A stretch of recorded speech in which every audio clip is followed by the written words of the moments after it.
Alhamdulillah wassalatu wassalamu ala Rasulillah wa ala alihi wa sahbihi wa mawalah. Sebuah angka yang mungkin mencengangkan bagi kita semuanya tentang jumlah nabi yang dibunuh oleh orang Yahudi. Allah Subhanahu wa taala sebutkan dalam Al-Qur'an bahwa di antara pelanggaran besar orang Yahudi adalah membantai para nabi. Sebagaimana Allah sebutkan di surat Al-Baqarah ayat 87, Allah Ta'ala berfirman, "Afakullama ja'akum rasulun bima la tahwa anfusukum istakbartum, fafariqan kadzabtum wa fariqan taqtulun." Apakah setiap datang seorang rasul yang ternyata rasul itu membawa pelajaran, membawa wahyu yang tidak sesuai dengan apa yang menjadi hawa nafsu kalian. Istakbartum, kemudian kalian bersikap sombong dengan menolak mereka. Fafariqan kadzabtum, sebagian kalian dustakan, wa fariqan taqtulun, dan sebagian kalian bunuh. Dan di ayat lain Allah Subhanahu wa taala juga menyebutkan tentang pelanggaran orang kafir, innal ladzina yakfuruna biayatillah wa yaqtuluna an-nabiyyina bighairi haqqin. Sesungguhnya orang yang bersikap kufur kepada ayat Allah dan mereka membantai para nabi bighairi haqqin, tanpa alasan yang benar. Dan tidak ada bentuk pembunuhan para nabi yang beralasan yang benar. Baik, ini dua ayat yang menceritakan bahwa di antara pelanggaran Yahudi adalah membunuh para nabi. Kemudian, berapa jumlah para nabi yang dibunuh? Al-Quran tidak menyebutkan itu. Namun, sebagian disebutkan dalam Al-Quran, yaitu klaim mereka yang telah membunuh Nabi Isa alaihissalatu wassalam. Sebagaimana Allah firmankan di surat An-Nisa ayat 157. Wa qaulihim inna qatalnal masiha Isa bin Maryam Rasulullah. Dan mereka mengklaim bahwa kami telah membunuh Isa bin Maryam Rasulullah, seorang utusan Allah. Kemudian Allah bantah, wa ma qataluhu wa ma salabuhu walakin syubbiha lahum. Mereka tidak berhasil membunuh Nabi Isa. Mereka juga tidak berhasil mensalib Nabi Isa. Walakin syubbiha lahum. Tapi ada orang yang diserupakan dengan Nabi Isa. Baik. Dan para ulama menyebutkan beberapa nama para nabi yang menjadi korban pembantaian Yahudi. Seperti dalam tafsir Al-Baydawi.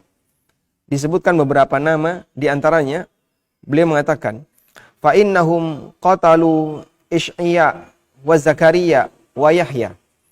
Mereka membunuh Nabi Ish'ya dan mereka membunuh Nabi Zakaria. Mereka membunuh Nabi Yahya. Ada satu nama yang mungkin asing bagi kita, yaitu Nabi Ish'ya. Wa ghairahum, dan beberapa nabi yang lainnya, bi ghairil haqqi indahum, tanpa alasan yang benar bagi mereka. Idh lam yarau minhum ma ya'taqiduna bihi jawaza qatlihim wa innama hamalahum ala dhalika ittiba'ul hawa wa hubbud dunya. Karena mereka sendiri memiliki keyakinan bahwa membunuh para nabi itu enggak boleh. Tapi kenapa mereka membunuh para nabi? Mereka lakukan itu karena landasan hawa nafsu dan kecintaan mereka terhadap dunia. Lalu berapa jumlahnya? Ada keterangan yang disampaikan oleh Ibnul Qayyim dalam Hidayatul Hayara.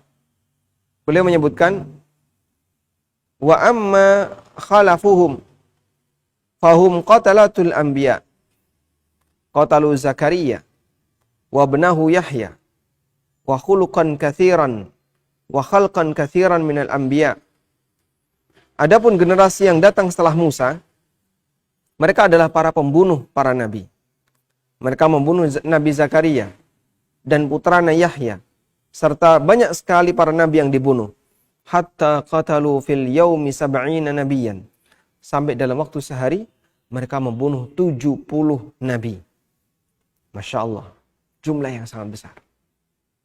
Dan yang dibunuh ini bukan orang biasa, seorang nabi. Yang tentu mereka adalah manusia pilihan Allah. Dan tentu saja para nabi itu tidak punya kesalahan. Sehingga mereka tidak punya alasan apapun untuk membunuh para nabi. Wa aqamus suqa fi akhirin nahar. ka'annahum lam yasna'u syai'a. Tapi sore harinya mereka membuka pasar seolah-olah mereka tidak punya dosa apapun. Kita bisa lihat betapa besarnya pelanggaran yang dilakukan oleh orang Yahudi sampai pada tingkatan mereka membunuh 70 nabi. Semoga ini memberikan kita pelajaran bahwa kaum Yahudi adalah musuh para nabi. Tidak hanya Nabi Muhammad SAW yang dimusuhi, termasuk juga nabi-nabi yang lain. Sallallahu ala nabiyyina Muhammadin wa ala alihi wa sahbihi wasallam.